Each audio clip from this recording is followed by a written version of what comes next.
You're tuned in to Tailgate Talk, where the grill is hot, the drinks are cold, and the sports stories never stop. Hosted by DB Cooper and Itty Biddy Ute, and produced by Hollywood. Grab a plate, pull up a chair, and let's get this tailgate started.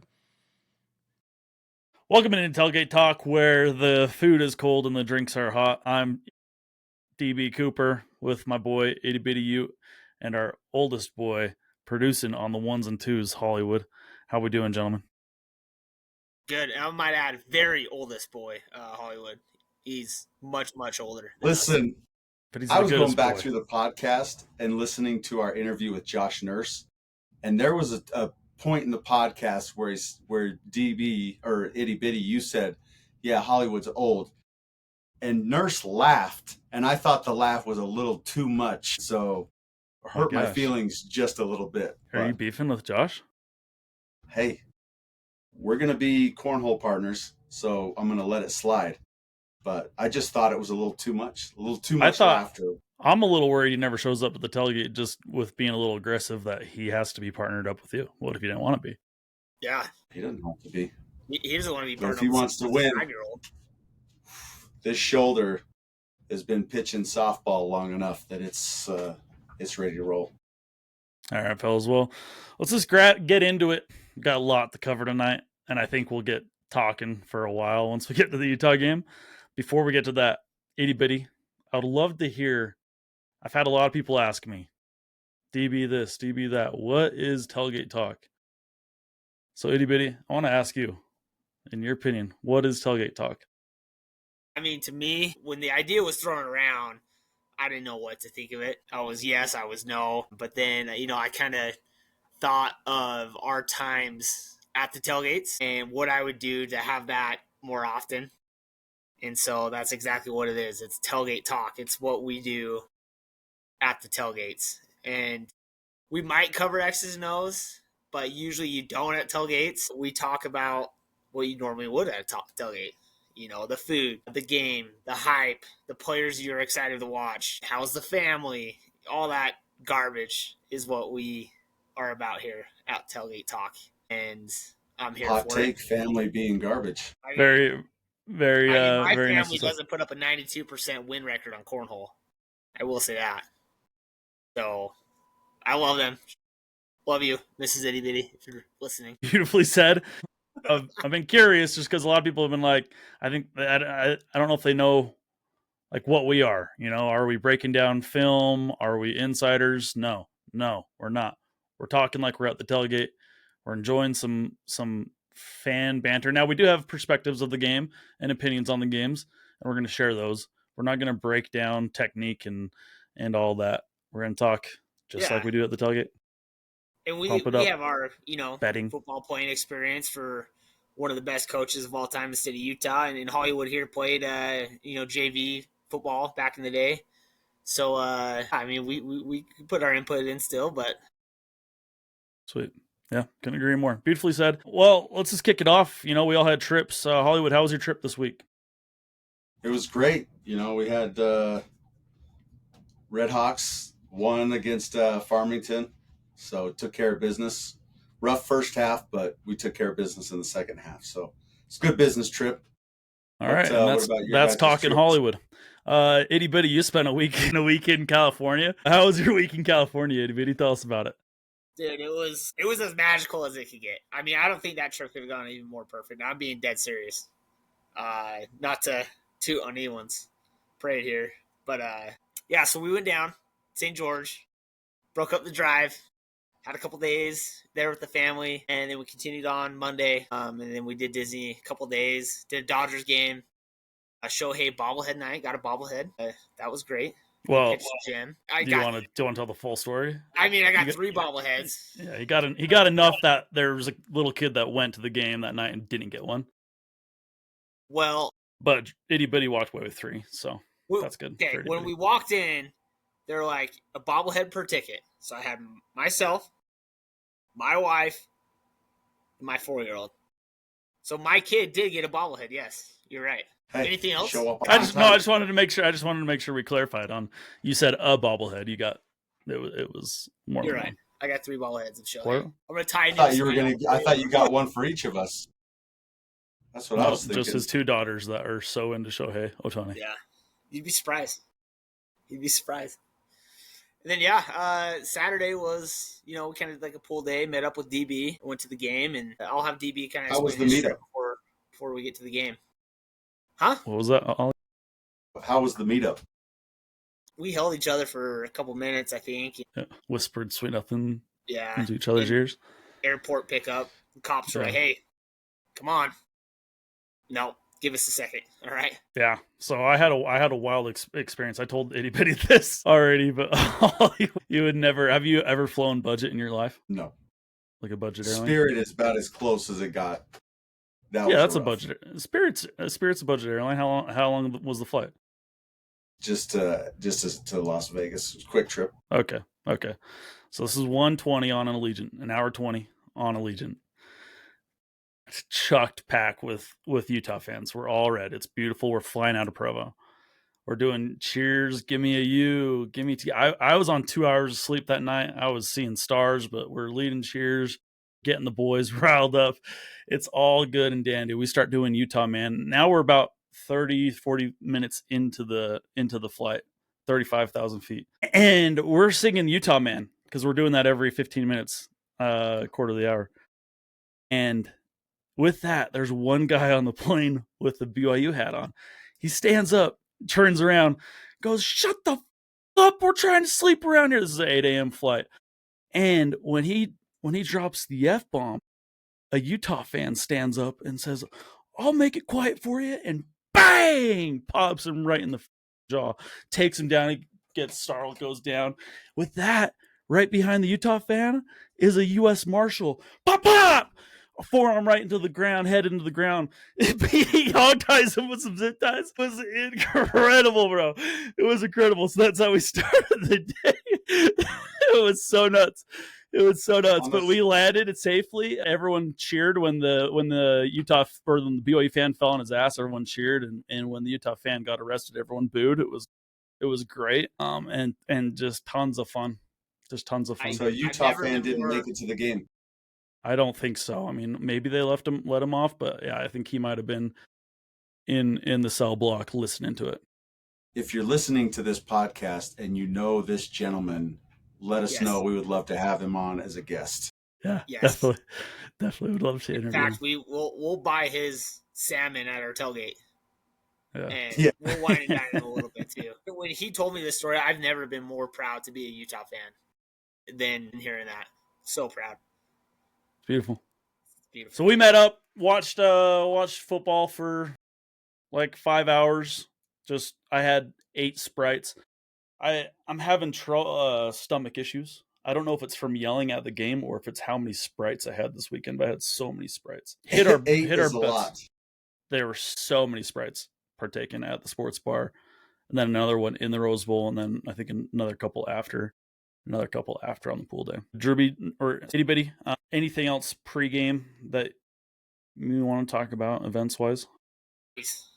Barney's was good. We did the meetup at Barney's, and we had a ton of Utah fans there. Shout out if you were there. D Birch, shout out D Birch. He came up to us. I said hi. The GOAT, D Birch on Twitter, and then Discover SLC also came up and said hi. I want to remind anyone, if you ever see us out in public, I'm wearing this garb. Itty Bitty looks like that. Hollywood, he doesn't go out, but come up and say hi. We'd love to talk and meet you guys in person. It was a pleasure to meet both Dustin Birch, my boy, our boy. He's been one of one the last year, and then it was a pleasure to finally meet Discover SLC too. Yeah, Birch is a real one. We're part of this Twitter NCAA Xbox League, and he runs that thing like Roger Goodell, dude. That thing is tight. Yeah, we had can I talk about the food real quick? Yeah. We ordered a lot of food, at my eyes are bigger than my stomach, and I got a pizza. DB got wings. We decided to split it. I ended up having like a slice and a half of pizza and like 3 wings.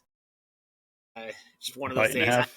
I think I was nervous, dude. I was pretty nervous for the game. But the food's really good. So if you ever in Pasadena, hit up Barney's. It was a good time. And then we talked the waiter. He came by with some like extra drinks or something, and we're like, hey, can we get Utah Man on the speakers? He's like, yeah, I think we could do that. And walks back there. Like the next song was Utah Man, and the place was going crazy for a little bit. So that was awesome. Yeah. Barney's was a good time. I was seeing stars. It was so dark in there, but also I was so tired at the same time. I was starting to fall asleep a little bit. So that wasn't ideal. Next time we do a meetup, I think, are we still planning on going to Laramie, Iddy? Yes, sir. Okay.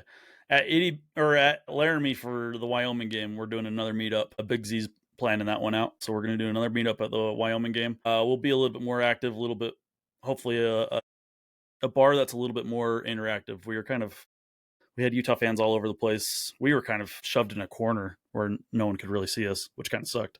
Yeah. Cut them off at 4 Sprites this time, would you? Yeah, I got him next time. Sorry. Yeah, that's enough. It's enough for him. Yeah, I think that covers everything I want to cover, like pregame.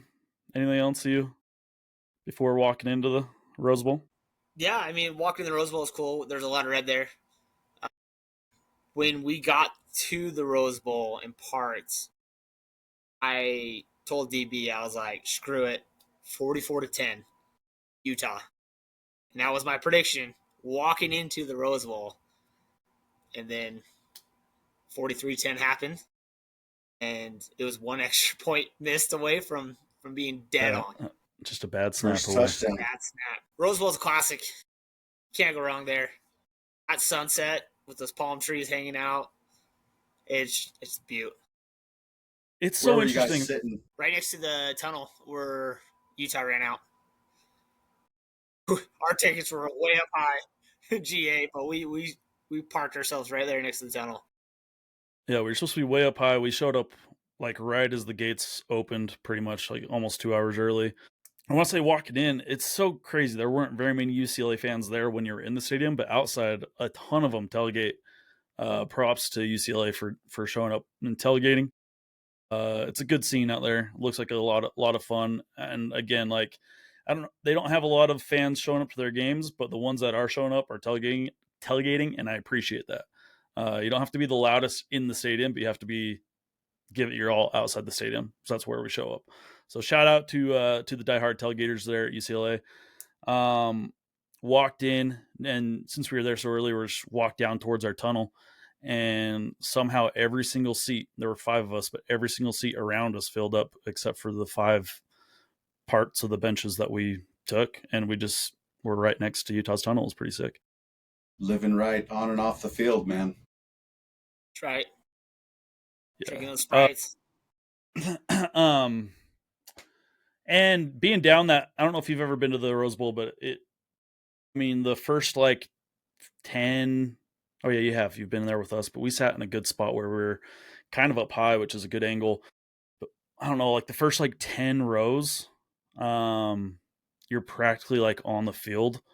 So like seeing the game, it can be tough, especially on the far corner of the stadium. But being in the game is the best part about being down there, and you just feel like it feels like you're leading the chance. I know you're not, but it feels like you're leading the chance of the fans. And when the kickoff team kicks it through the end zone and they flash the U, you're right there, and it just feels like we were in it. And it's a lot of fun where we sat. As far as the game goes, Hollywood, what initial reactions do you have? Wait, can we back up just for a Yeah, sec? sure. Can you explain our bathroom experience and dilemma before kickoff? If you remember. Yeah, we were having a dilemma. Me and Itty Biddy both had to pee really bad. Really bad. Did they give you a hard time for holding each other? Hey, no judgment here. About less than 15 minutes. It was like 12 minutes. Our team had already gone into the locker room for the final time. So the next time that they're coming out, they're running out the tunnel, right? And like we're right next to the tunnel. So we want to be there. Plus it's the first game and it's just exciting. But we really had to pee, and there was the dilemma of, do we just wait just to make sure that we don't miss the tunnel, and then once they run through the tunnel, then we hurry and go? Or do we go now and risk missing the tunnel but not missing any of the game? And we decided to go immediately. We ran out of there, ran into the urinal. I looked at Itty Bitty. I said, I'm not washing my hands. He says, neither am I. And then with that, this drunk guy, how's your guys' team looking this season? He was like leaning over the urinal. Yeah, he was like facing talking to us. sideways, and like we kind of felt him looking at us. So he was like this. We look over, and he's like, "How's your team gonna be?" Just not the moment that you want to strike up a Yeah. conversation with a random person. I cut him off at some point.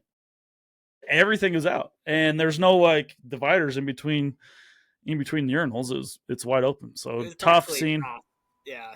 Yeah, tough scene. We got out of there quick, ran back, ate it in plenty of time. Worked out perfect.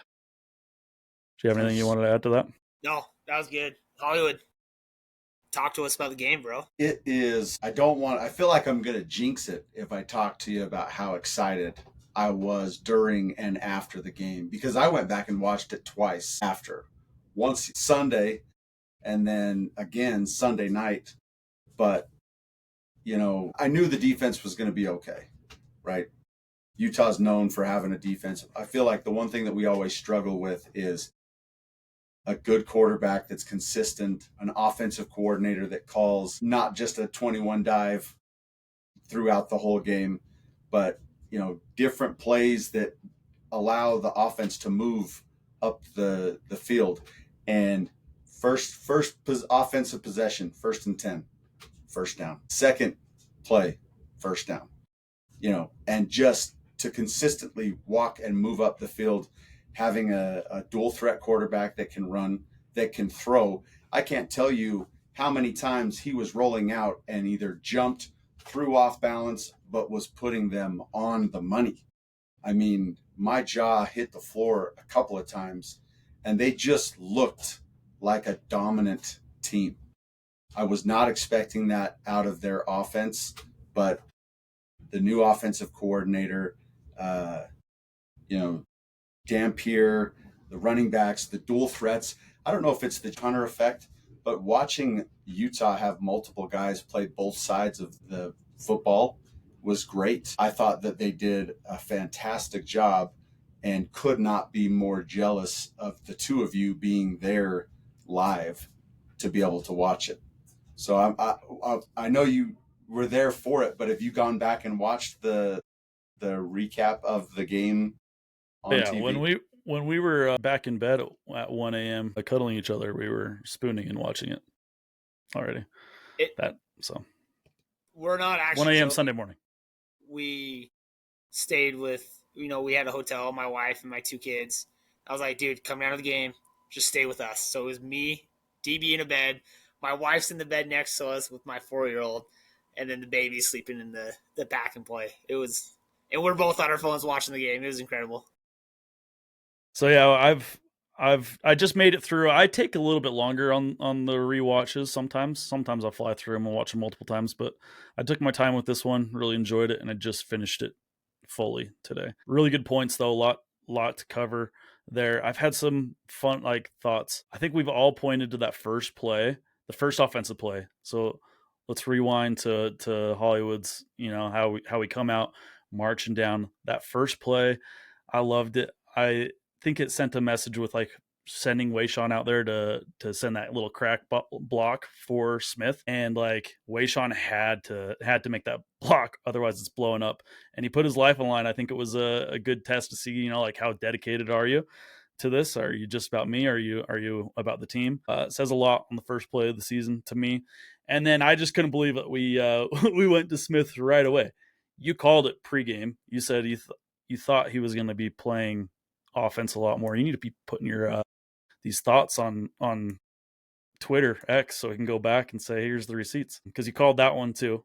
He played way more than I expected, Smith, on offense. But kind of a full circle moment. Think about this. Rose Bowl, number 2, playing both ways. Cornerback. Smith also lined up at running back one time. Mekhi Bernard, little full circle moment for Mekhi. Love you, Mekhi. What do you got, Itty Bitty? Yeah, 5.5 point spread, and ended up being 43-10 was the final. Yeah. I was pretty confident going to state, but I was like, actually a little upset it was that close. I felt like we didn't play well, just we just shrug it out, just kidding. No, it was an ass kicking. We watched it in bed that night a little bit. We only got to I got to halftime, and then I would just watch it this morning. But yeah, we dominated the trenches, and some PR guy got on before the game. He was on the mic on the jumbotron, and he was like, "Whoever wins the trenches usually wins this game." And he gave off 6 examples of UCLA and Utah. And sure enough, we dominated the trenches and never looked back. So yeah, bully balls fully back at the University of Utah. Our offensive line was bowling. Our defensive line was bowling. The couple plays that stood out to me on my rewatch, Carson Kafusi absolutely bullied their center. Carson Kafusi's a true freshman coming in and looks like he's, an upperclassman out there, and just plowed over their center. It was UCLA's second possession of the second half. And the play before that, Lander took out their left guard, just absolutely blew him up. Didn't make the tackle. Nico just got out for the first down, but he absolutely blew up the left guard. And it's just those moments, it's bully balls back. Both sides of the trenches were just pounding dudes into the dirt, standing over them, pointing first down. I love it. Logan Fano, early, dropping dudes in the backfield. I mean, it felt like Utah was back and ready to roll. Yeah. Yeah, I think he had back-to-back plays. I think it was a sweep to the right, and he got a tackle, a 2-yard tackle for loss, and then the next play got a sack. Yep. We were up 13-0, got a sack, got the ball, went down, and scored again. Going into the game, what would you have set the line at for John Henry Daly's sack count? 0.5. Yeah, right? Yeah. He gets out there with what? I think 2? And then 2 tackles for loss. And he was getting ready to have another one, and the left tackle tackled him. And they threw a holding call, and it was unbelievable.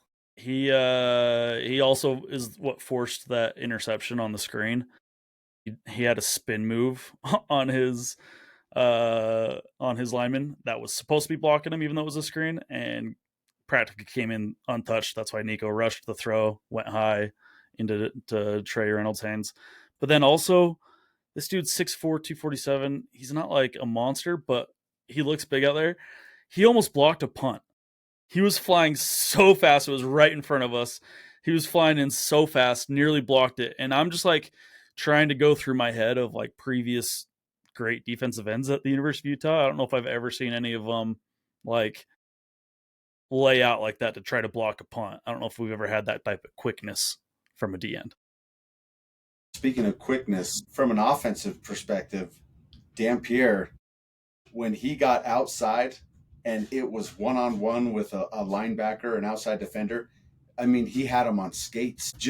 A quick move, and he's got another 5 to 7 yards and then going down. We watched some of the old games over the weekend with my kids to kind of go through what the teams have been like over the year.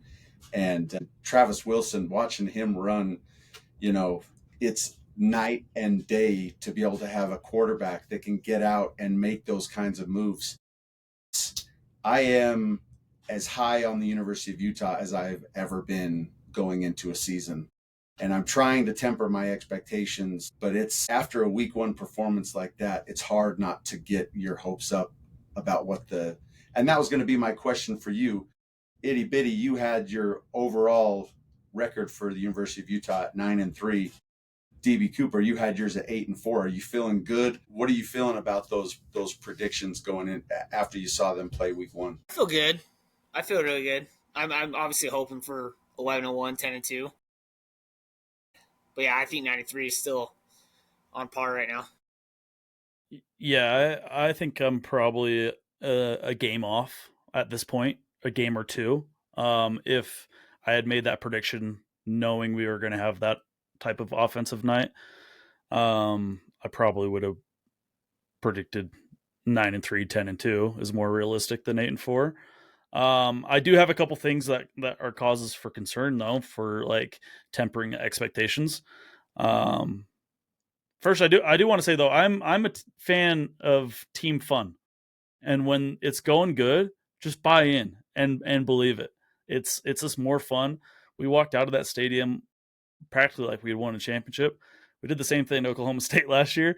It's just more fun. It's just more fun to do that. And after all, this is a hobby. Like, let's have fun. But a couple things. You're being a Yeah, fan. Yeah. just be a fan. Just be a fan. It's beautiful. It's more fun just to be a fan.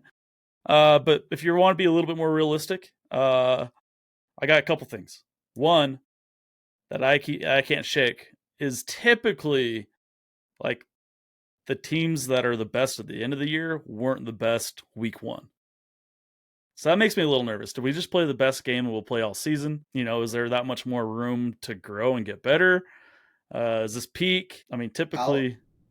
I'll say one thing when it comes to that. I think if Utah would have come out and just pounded the run and done really well, or did really well one-dimensionally, I think, yeah, there's some cause for concern, because there's things that you can do from a defensive schematic approach that can limit an offense like that.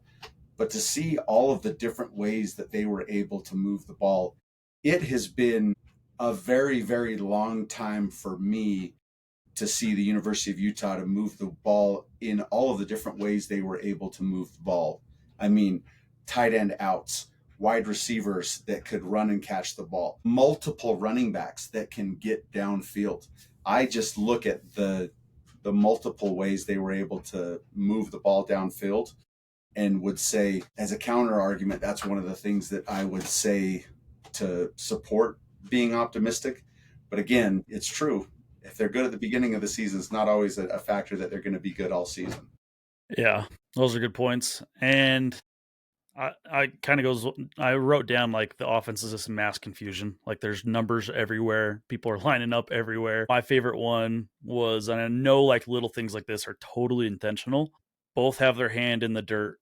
Lander right next to Bentley. You got 8 and 88 right next to each other, and they are body types that look similar. So I'm just imagining the defenders out there. I got 8, I got 88. It's just like it's just mass confusion. You got guys lined up everywhere, and I love it. I love how we distributed the ball to everyone and lined them up for everywhere. What do you got, Iddy?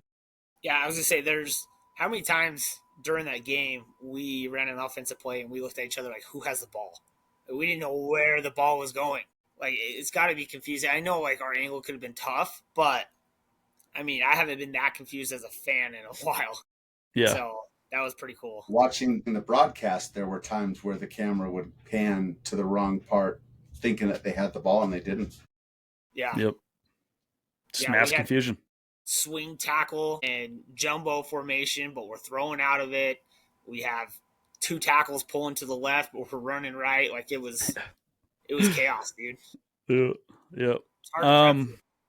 Yeah. Yeah. See, they're gonna, that defense coordinator, whoever's prepping for us every week, they're gonna be writing damn near 100 numbers up on the board of who does what and where they typically go and what it all means. I love it. We had guys out. We had guys that didn't play that will come back and be another number to that board. Yeah. We have tackles lining up in like a fullback spot. We have defensive tackles and tight end spots. I love it. Mass confusion. The other thing, this is the only negative that I take away from the game, other than are we already peaking after week one? The only other thing that I can come up with from this game, and it was cause for concern going into the game, and I didn't feel any better about it leaving the game. Devin Dampier taking unnecessary hits can't happen, because that's going to be the other thing. If he gets hurt, the optimism will go way down. He's perfect for the system. He knows the system, and it's all up to him. Yeah, there's a couple times where we were like, he could have easily got out of bounds or slid, and he took a hit. I do think that's our PTSD from the last 2 miserable years, but it's just the one that really like bothered me was running towards their sideline. It's on all the highlights, and he picks up the first down.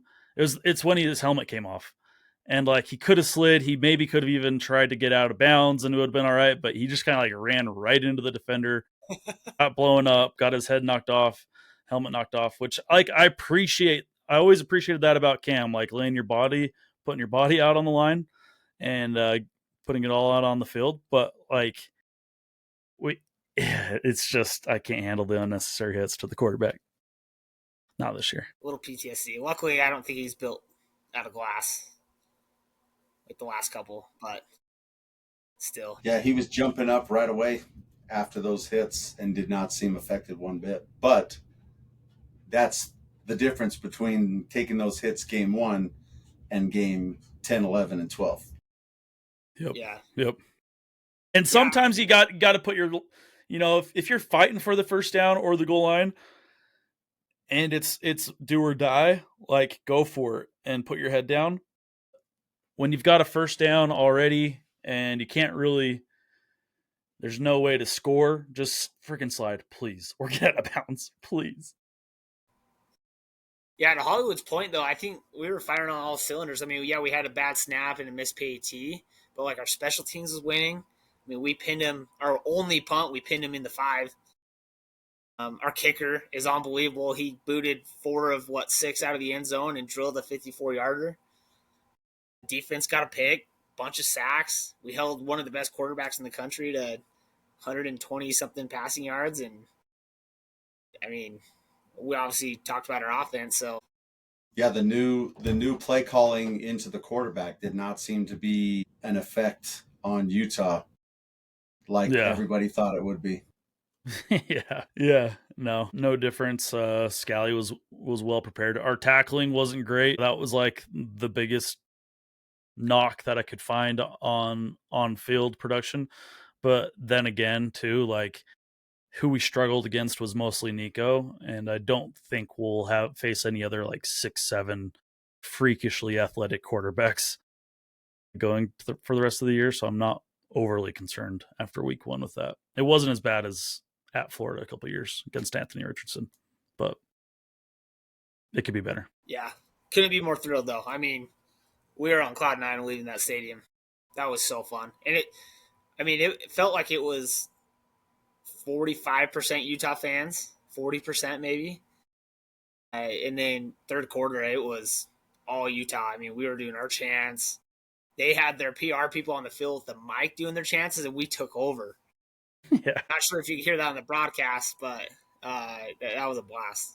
Yeah, they were doing UCLA chants, and we were just changing it to UTAH chants, and could not hear the UCA or the LA. It was all UTAH, and it was beautiful.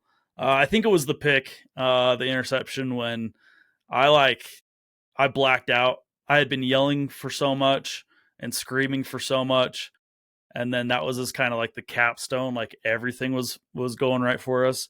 I gave like 15 solid hip thrusts, and at somewhere within the middle of the hip thrust, I blacked out. I woke up, I think, a couple minutes later, and my shoes were falling off. I was damn near, and I wasn't blacking out from alcohol, 0 alcohol in the system. I was blacking out from yelling, and I felt like I had back spasms the whole game from yelling. And now today, I really feel like my lower stomach feels like it's detached from my body from like yelling. And then yesterday I woke up, my throat was all bloody. You know what? I don't like to toot my own horn, but I'll put it out there. I gave everything I had in the stands to this game. I'm giving everything I have towards this team. I love it, but I'm going to lay it all out there every single game. I promise you that. Are we giving out the MVF for the first game of the week? Most valuable fan in attendance? DB Cooper laying it all out on the line? No, I think I'm in discussion, but I think it's got to be Itty Biddy. I don't know if you caught it on the recap, Hollywood, but Itty Biddy made the recap video, highlight video that the U put out. Having the team up. I will say, I want to flash back to Stillwater, Oklahoma. We were kind of like middle stadium, probably like row 20-ish, and the team is heading back to the locker room. And DB just, like, everyone's like, where's DB? Look down there. He walked all the way down to where the tunnel is, and he's barking at our guys, getting them hyped, dude. I don't think I've ever seen that. And we came out and dominated that game, and I don't think you were able to do that the rest of the games. That's probably why we went on the 7-game lose streaks. Right. Yeah, no, I have a different ability to get into a different mindset when we're in the away visiting stands and just to get the boys going. But you were holding it down mostly on the tunnel walks this game, and I appreciated that. You're getting the boys hype. Do you want to go over the tragedy? Oh man. Yeah. Man. So this is before pads. They're out there stretching, doing their warm-ups. So they got their hoodies on, right? Their headphones on. They're doing their stretches and just pregame rituals. And then they're heading back to the locker, right? They're changing, getting their pads to come back out. And so we're right there in the tunnel, and we're pumping up the guys. Have a day. Teo walks by. Have a day, Teo. All these guys are coming in, and one guy was running in, and we were on him, dude. We were pumping him up. And he looked up at us and took a step and just slipped and just ate it hard. And it seemed like it took a sec to get up too. And he scraped his knee, bruised that knee. It was probably some embarrassment, I'm sure. When a bone hits pavement or concrete, and you can feel like the vibration. It was like that. Yeah. I could just from the sound of it, I could feel the bone hitting the concrete. And we looked at each other like, great, what a start. Unbelievable. But you didn't say who it was. It's had a tough time. It's Isaac Wilson. Yeah. Brutal. Our QB2 looked up. Our QB2 nearly had a career-ending injury because of us. We made eye contact, and his face was all lit up. He was pumped, and then just ate shit. To be fair, you did, DB, one of your early season predictors was that he would start a game and we would win a game. So yeah, in that moment, I was thinking he was never going to play a football game ever again. Yeah. And then that changed everything. We had staff over there. They were getting security and staff at the Rose Bowl, and they were bringing out carpet. And then we had staff slowing down the guys as they're running the tunnel. So it didn't happen again. That's for damn sure. Could you imagine though if that would have been? You should have started hyping up the UCLA guys. Yeah. Yeah. They go to a different tunnel, but that's a good idea. That's a good idea. Can you imagine though if it would have been Devin Dampier and he tears his ACL and season's over with us? Yeah, we're hyping him up, dude. You're in your ski mask. The end of the podcast. Hey, who the hell is that guy in the ski mask? And he just eats shit. Before the game, it was slow, so we had staff coming in and out, and there was a staff member there, and so I was kind of talking to him, and I was nervous. I was like, how are we gonna do? How are we gonna do? He said this team's a little bit different. He's like, they're meshing, they're tight, they hang out, they click, and he's like, you're gonna be surprised. You're gonna be really surprised. I was like, man, that's refreshing to hear. And then we went out and did that, and so. And then kind of seeing, and then we were kind of just chilling, waiting, and then we heard just commotion from the tunnel.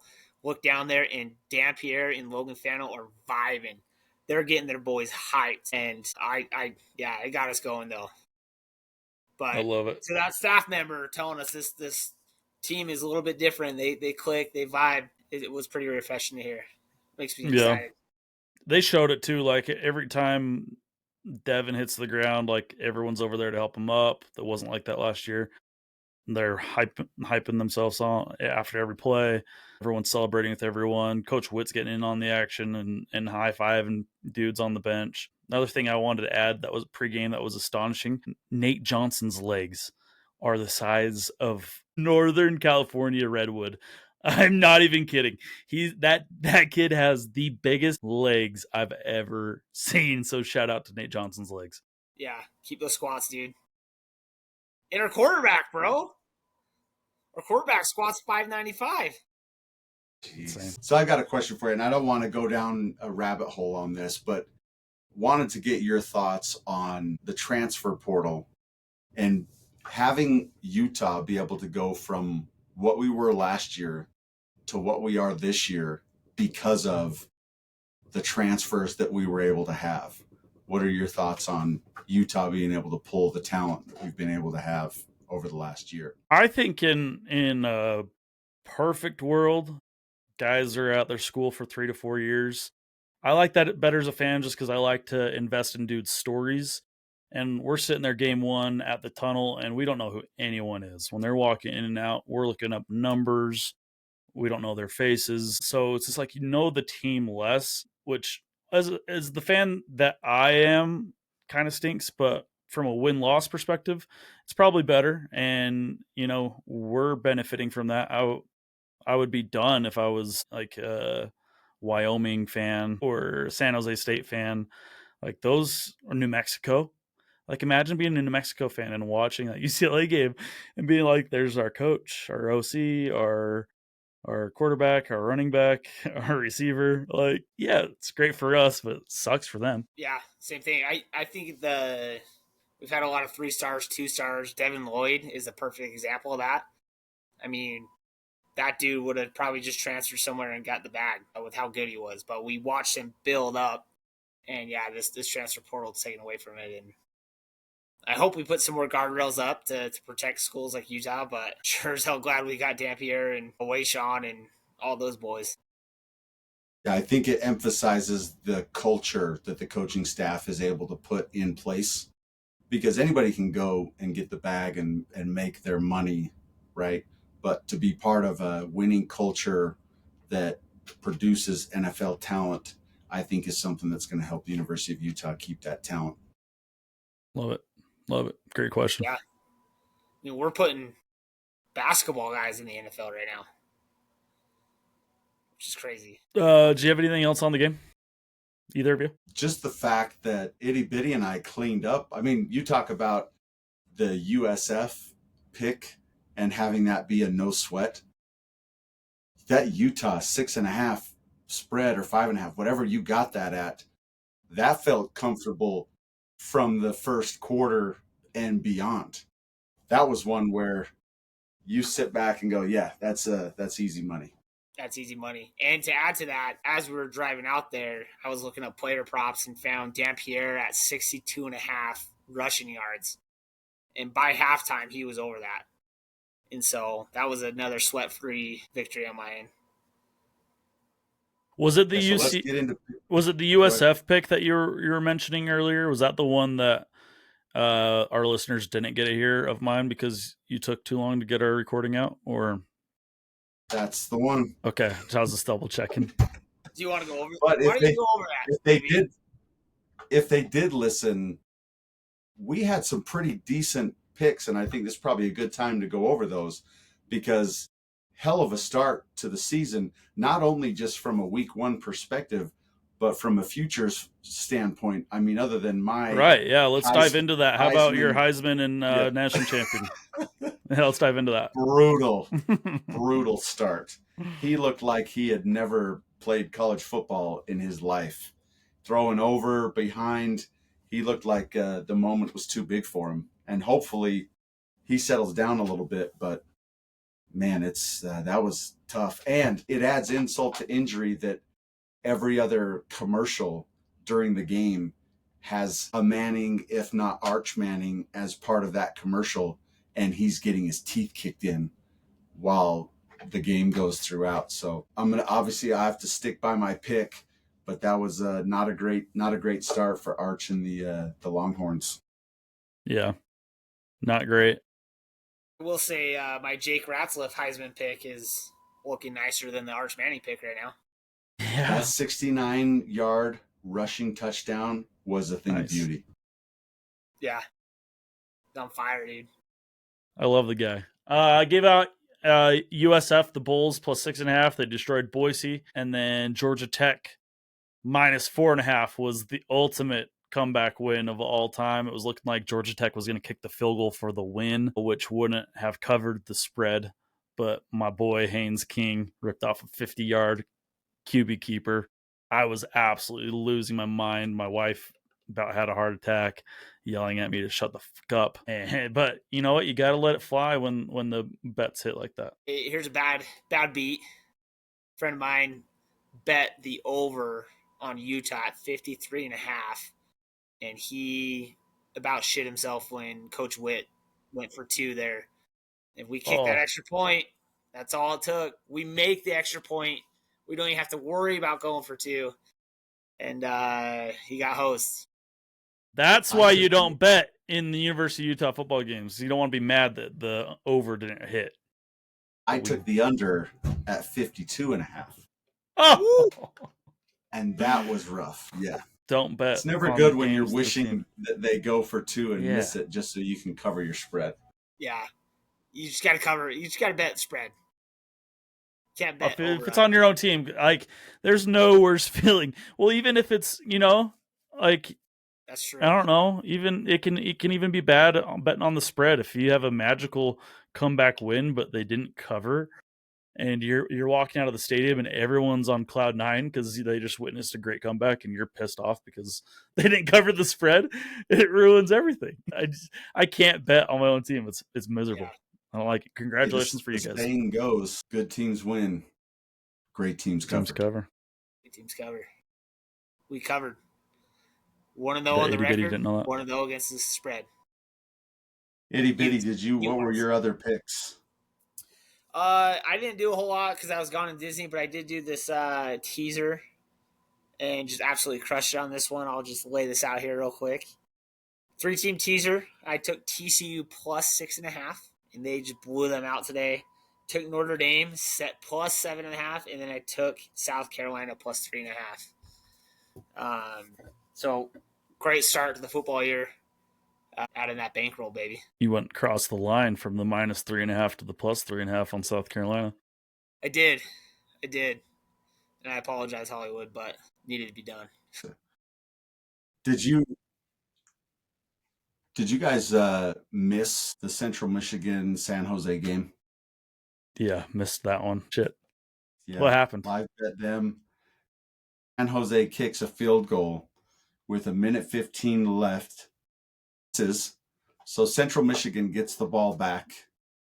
They run, and San Jose has all three, or they still have their timeouts left.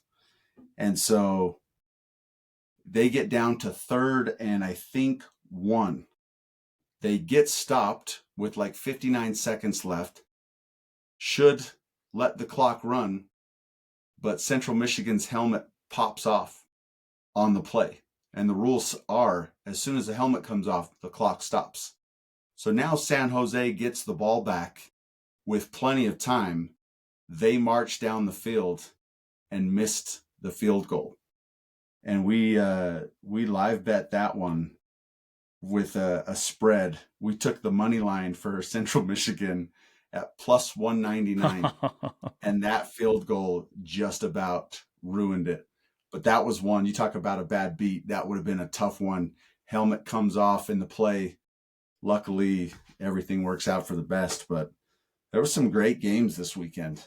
It was a great opening. Obviously, Utah winning was fantastic, but some great games to watch this weekend. Yeah, can't complain. It was a good taste of everything. We had some close ones, some nail biters, some blowouts. It had a little bit of everything. Highly ranked ones. Itty Biddy, do you want to explain what the scene was like about getting a hot dog after the game? God. Yeah. Street vendor hot dogs? Yeah, but they're multiplied and replenished the earth. Yeah, we're with Flashback U, and this dude brought up these hot dogs maybe 10 times that day. And he's like, cannot wait. I cannot wait for a hot dog. And, I mean, we were eating wings and pizza, and he's like, I cannot wait for a hot dog after the game. Anyways, we walk out. And we're like, okay, let's go get your hot dog. Let's go get those hot dogs. And there was probably, I'm not exaggerating, there's probably 26 of these vendors. We turn a corner. We have no idea where they're at. We turn a corner, and they're all there, and there's, 30 of them. And they're all yelling at us, okay? And it's one of the best smells that it's so good smelling, but so bad for you. Oh, yeah. You know what I mean? Yeah. It hits so hard, though. Yeah. It hits so hard. But buying them, since there's 33 lined up, you can negotiate. You're like, well. Yeah, they don't have signs for how much each one costs. Yeah. What do you got? 9? Okay. Anyone beat 9? But some of them were speaking Spanish, and one guy was like $8. And this lady was like, siete.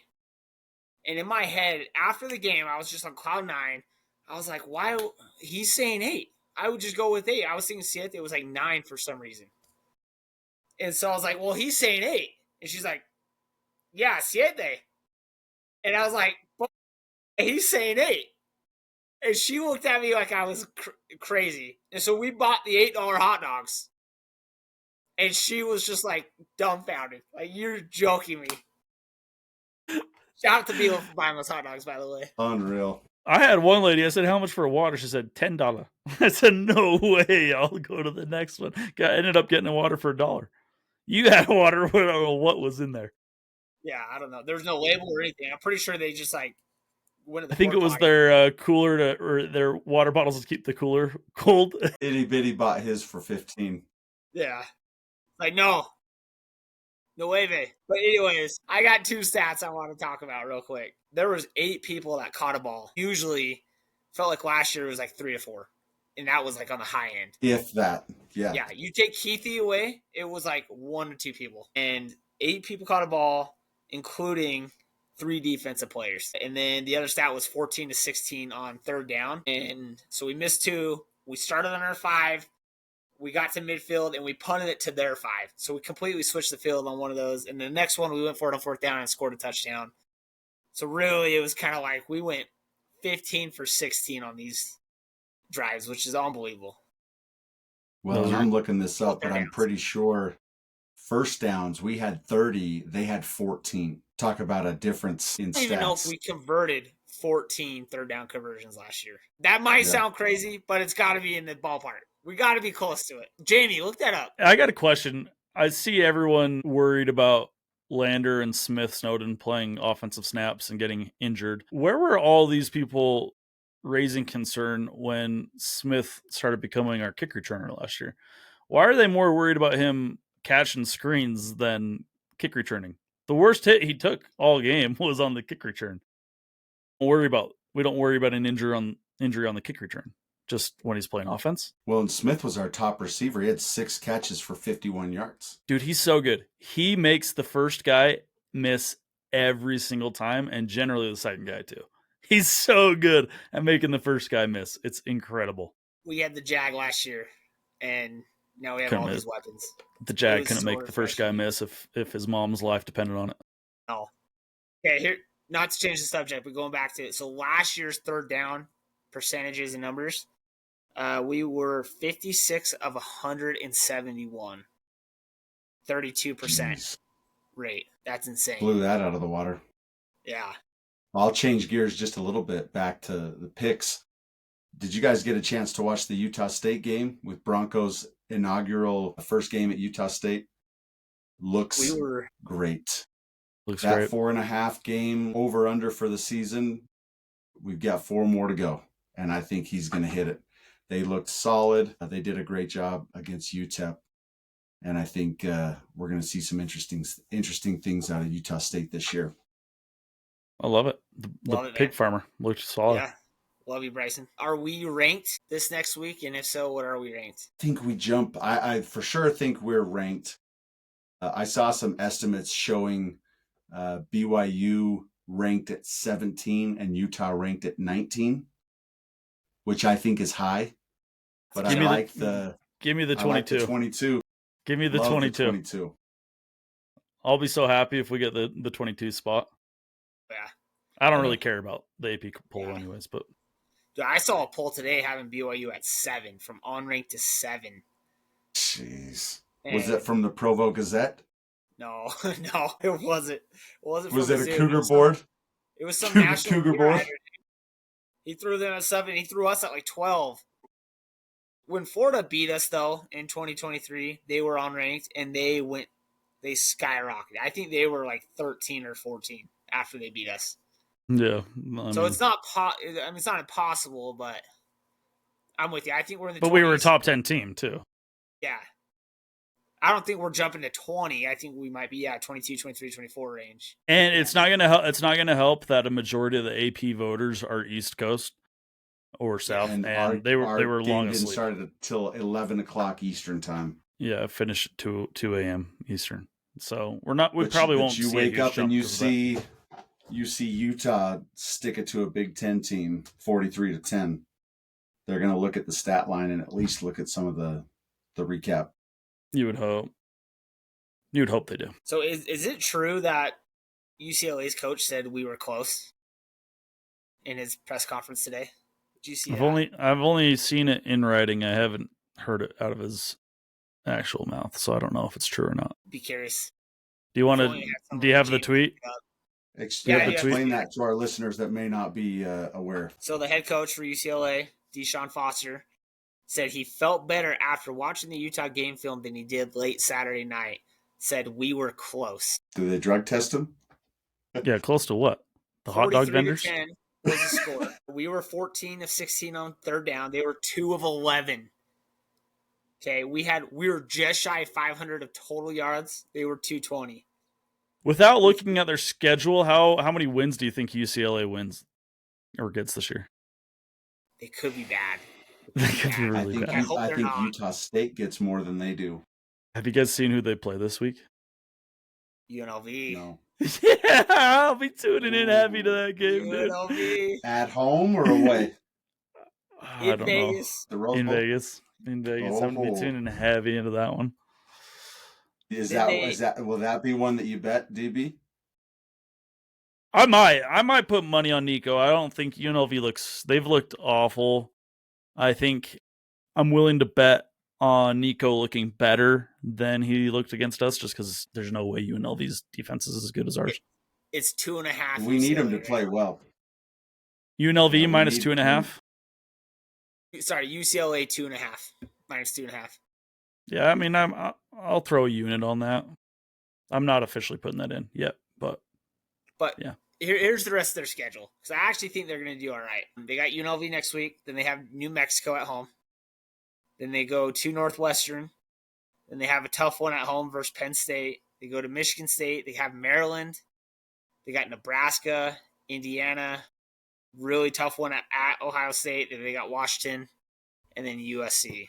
So it could be worse. They're avoiding some of the big names like Oregon. Yeah, Ohio I think they go 6-6. I think they're fighting for a bowl game. Yeah, especially now.